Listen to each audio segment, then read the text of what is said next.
Hello YouTube, welcome back to Planet Coaster 2, and welcome to something a little bit different. This week we are not going to be in Wet n Wild, we're actually going to be starting a new project. I know I said last week that I was going to sort of tie up Wet n Wild quickly before starting anything new, but you know, you got to follow the fun in this game. There's only when you've only got so much time in the week to play, I think, you know, if one particular thing is like really inspiring me, then I just kind of have to jump on that and have fun with it while the ideas are cooking and everything. So this is what I've been working on in the last week or so. Let's have a little look around. So as you can see, this new park that we're going to be starting here is called Le Jardin Magique. To set up a little bit of backstory here, the idea for this kind of started brewing back in the summer, really. It was off the back of working on the Mac Extreme Spinner for Steve Town. I started working on that, and that was mainly inspired by Time Traveller at Dollywood. Then I started looking into the Mac Spinners, and I found out about Ride to Happiness at Plopsaland. Then, you know, I watched a couple of Plopsaland vlogs, and as I'm watching it, I'm like, I mean, I think I'd seen Plopsaland before in, you know, just in general, like theme park, you know, watching vlogs, reading up about theme parks and stuff. I was already aware of Plopsaland. I'd not really like paid proper attention to it before, but this time in the summer when I was watching this vlog, I was like, man, this park's really interesting. It's kind of this typical European kind of mid-budget. It's not like Disney, but there's clearly some money gone into it. The theming is like not terrible, but not, you know, it's not like every square inch of the park is themed, but the bits that are themed are done like really well, and there are loads of parks like this in Northern Europe, Germany, the Netherlands, and France in particular, and Belgium, I suppose. So the kind of seed of the idea started there, where I was like, man, it would be really fun to do kind of a IP-based park in Planet Coaster 2, lean a little bit on the kind of like fantasy vibes that I've experimented with a little bit in Planet Coaster 1, where it's kind of Final Fantasy inspired, sort of squat. It's this kind of like cartoonish squat architectural style where things are kind of like wide at the bottom, and they get, you know, I sort of primarily associate this with like Final Fantasy 9 and Studio Ghibli. You know, you also see this in like Toontown at Disneyland, or turns out Park Asterix, which I'd not really seen that much of, if at all, before. I posted some pictures of this build the other day, and someone was like, oh wow, it looks like Park Asterix. So I went and looked at Park Asterix, and yeah, I mean, it's very much that kind of like super cartoony, exaggerated forms, rounded shapes. So yeah, that's the kind of vibe that we're going for. And I did something actually with this entrance, which I'd never done before, which was that I drew it on a sketchpad before I even started working on it. I just was like sketching away one evening, and I sort of sketched out a rough idea of what I wanted. So that was kind of a fun way to work, which I don't normally do. There were parts that I definitely wanted to replicate, like this archway. So I was like, well, I need to find a cool stone piece for doing this archway.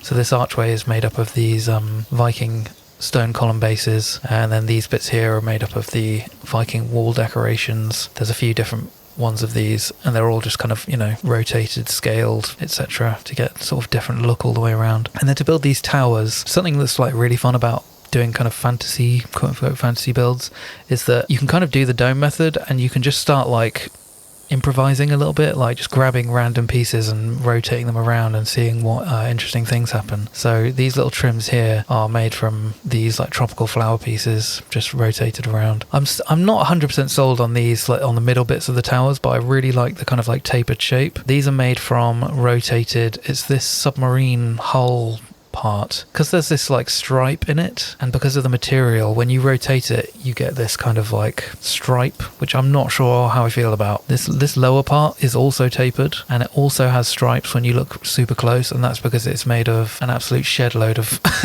round pillars. So yeah, like this tower base is 864 parts, which is kind of ridiculous. And again, this is 192 parts. So yeah, I'm not sure. If somebody else has got an idea for like doing this kind of thing without this kind of like stripy banding, then I'm all ears. But I do also really like the fact that this is built in. It's got this extra detail kind of built into it, right? You've got this kind of like ledge at the bottom and this little notch at the top, which just gives the whole thing this extra little bit of visual interest. And then again, yeah, like this little part of the tower here, it's just this cogwheel thing, like scaled up massively, and it works as a really nice kind of rounded detail without having to put too much effort into it. This kind of mansard roofy thing here is made up of these resort balcony pieces, because they've got this nice kind of like rounded edge on them. They work really nicely as a kind of cartoony tiled roof like that. And then the entrance sign it's made up of thousands of these little metal support beams in various orientations. So the front of some of them is covered with like a flat side like this, or, you know, a slightly enlarged the end piece like that. And yeah,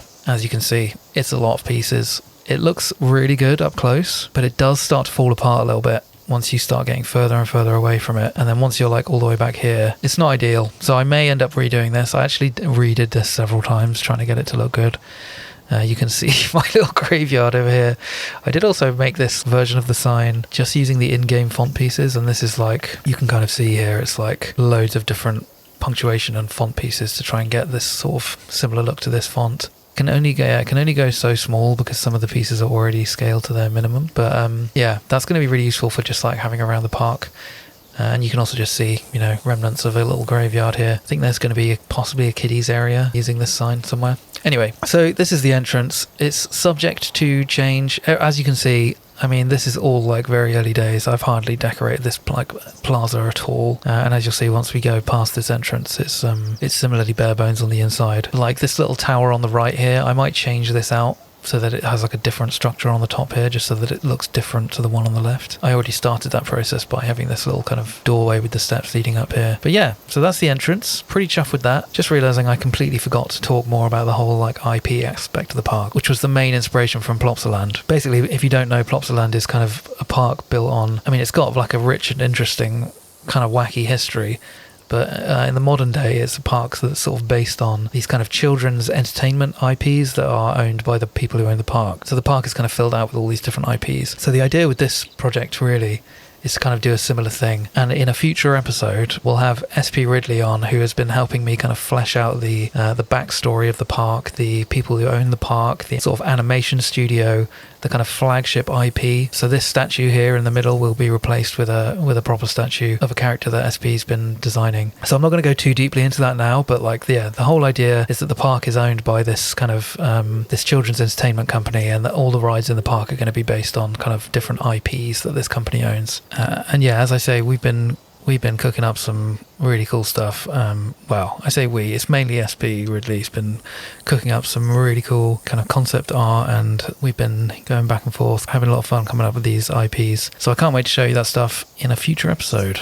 Anyway, coming inside here, you'll see it's still fairly bare bones. One thing I really want to focus on with the like IP aspect of it is having lots of these kind of little interactive scenes around the park, a bit like they have at like Toverland or Efteling, where you have these kind of little interactive scenes with characters. And I thought it would be really fun to have one just like right in the entrance here. So we've got this big like Deku tree, like kind of tree spirit talking tree that kids and everyone will be able to sort of walk up to. And the idea here is that, I mean, you can kind of see where I was trying to figure this out. But what I'd like to have is for this mouth to be kind of, the mouth will move and the tree will talk. Obviously, we don't currently have the ability to put custom audio in, but that's on the agenda for when we get that ability. We'll have this big talking tree which you kind of walk up to. He'll be saying profound stuff in French. Now that's another thing actually that I should point out, is that the park is going to be set, because Plopsaland is kind of the main inspiration. I thought it would be fun to kind of set the park in, not necessarily in France or Belgium, but in a kind of like imaginary country on the border between the two, a bit like Luxembourg. So it's kind of this tiny made up country which doesn't have a name, where they do speak French. So that's the setting for the park.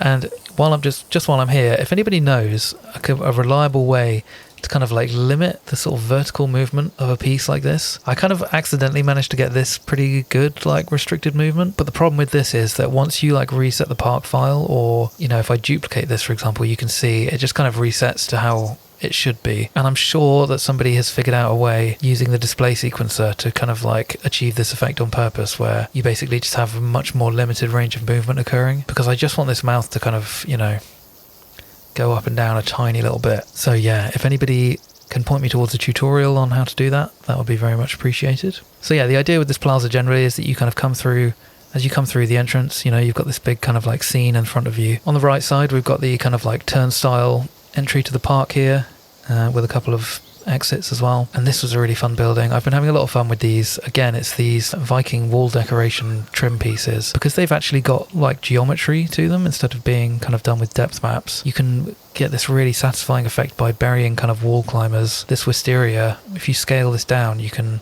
kind of like hide it in the gaps and you get this really nice effect here.